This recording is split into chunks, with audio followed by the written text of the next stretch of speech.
President Biden could end this crisis and prevent a war with Russia by doing something very simple, guaranteeing that Ukraine will not become a member of NATO.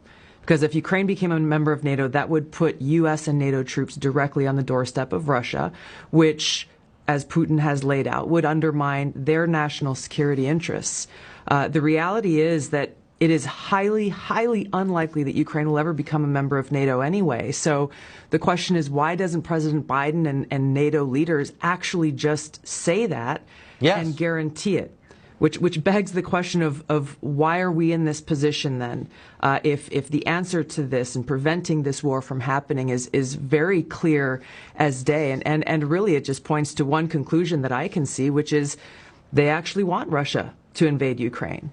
Why would they? Because number one, it gives the Biden administration a clear excuse to go and levy draconian sanctions, which are a modern day siege against Russia and the Russian people. And number two, it cements this Cold War in place. The military-industrial complex is the one that benefits from this. They clearly control the Biden administration. Warmongers on both sides in Washington have been drumming up these tensions. If they get Russia to invade Ukraine, then again, it locks in this new Cold War. The military-industrial complex starts to make a ton of more money than they have been in fighting al-Qaeda or making weapons for al-Qaeda.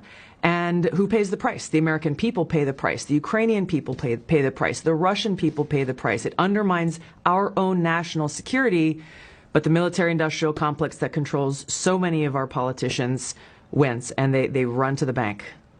You've seen this from both sides as a lawmaker and a member of our armed forces, so I think you've got a credible view on this.